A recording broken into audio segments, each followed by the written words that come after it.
Hi friends! Welcome back to Storytime with me, Mrs. O. Today's story is a classic, and I'm so excited to read it with you.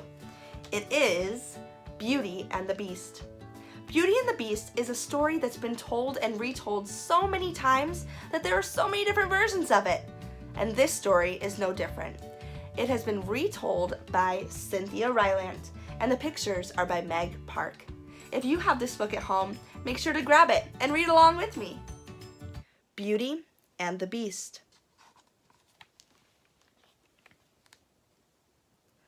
To be unloved is a great misery, and the loneliness of it nearly impossible to bear. This is the story of someone cursed by such a fate. Neither power nor riches could save him. What he needed was beauty. Beauty and the Beast. Retold by Cynthia Rylant and pictures by Meg Park. There lived 3 sisters and a father in a humble house in the country. They had once known great riches, but the father's business had failed, and they now lived a spare, hard life. 2 of the 3 sisters were darkly discontent. They muttered day and night about their unfair lot. The 3rd daughter, the youngest, was different. She did not mutter. She sang. Her name was Beauty. One day, good news arrived. A ship thought lost at sea had sailed into port, and on it was cargo belonging to Beauty's father. This cargo would restore all his lost riches. The 2 eldest daughters were overjoyed, for having riches was all that mattered to them. Beauty was happy too, but her happiness was for her father, who could once again stand tall. Her father asked each of his daughters what he might bring her from the port. The eldest daughters asked for emerald necklaces, but the youngest wanted only a rose. "Winter's been so long," she said, so her father promised her a rose.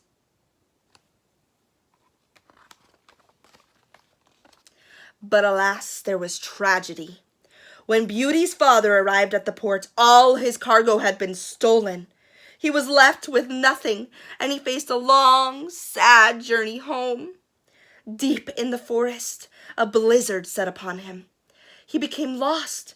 His horse guided him to a stone castle in the wood, and the poor man stumbled inside, fell on the floor, and slept.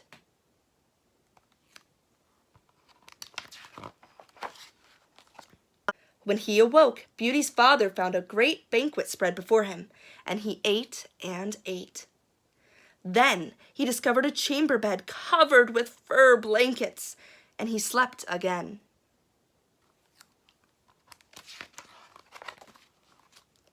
The next day, the blizzard had passed, and Beauty's father set out for home. Riding away from the castle, he saw a single rose blooming in the garden, and he cut it.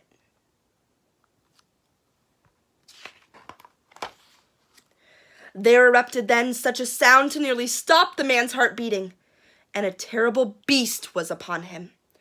"I gave you food and shelter," snarled the beast, "and in your greed you cut away my only rose." Shaken, the father told the beast of his long journey and of his youngest daughter, who had asked for nothing but a rose. I'm very sorry," said Beauty's father. "I owe you my life."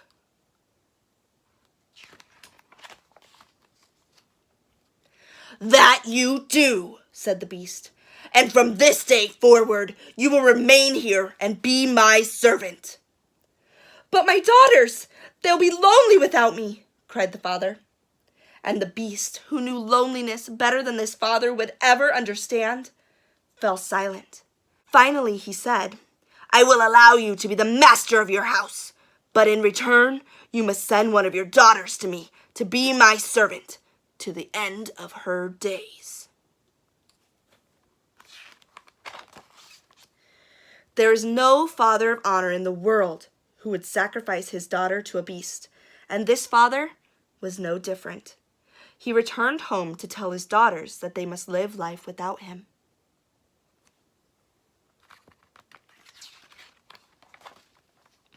But the youngest refused to lose her father for a rose, and she insisted that she herself would go. Beauty was sure that one day the Beast would release her, and somehow she made her father believe it.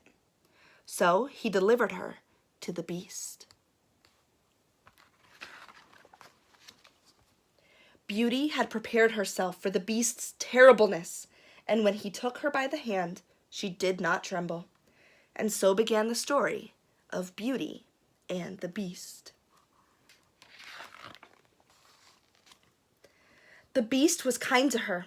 She wore the loveliest gowns, ate the finest foods, and never once was she asked to serve.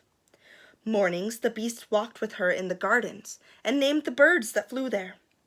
Evenings he read to her from a book of sonnets. And every day he asked her if she was happy. "I'm happy," she always answered.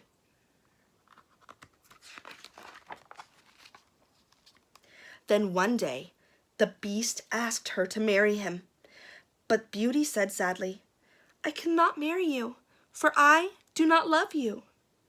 And sadly, the Beast accepted her answer.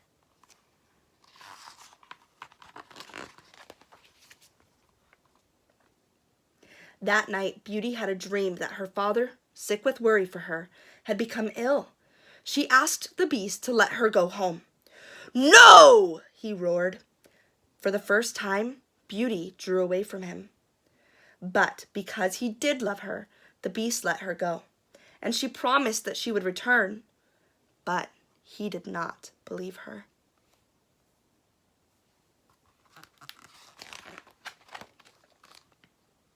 Gratefully, Beauty went home and nursed her father back to health. Then one night, she dreamed that the Beast lay dying.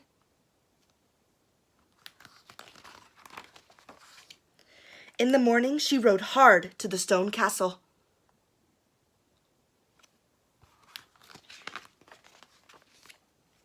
When Beauty arrived, it seemed everything was dying.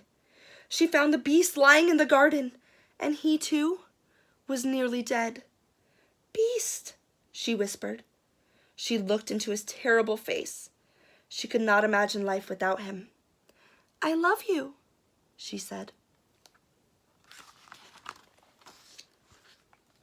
The moment she spoke those words, the Beast gave a terrible shudder and at once was transformed into a beautiful young man. "No!" cried Beauty. "Where's my Beast?" The young man smiled and spoke to her softly. "Your love has broken the spell," he said. "I am the Beast no more." Beauty looked into his eyes, and she knew that this was her Beast in lovelier form. Her dear Beast. He told her that he had once been a young prince living in his father's kingdom. When he refused to marry the daughter of a wicked witch, the witch cast a spell on him, trapping him in ugliness and loneliness. This spell could be broken only by love. And the miracle is that it was. The end. Did you like our story today? I sure hope so. If you have a story that you'd like me to read, be my guest and let me know in the comments below. Until next time, happy reading!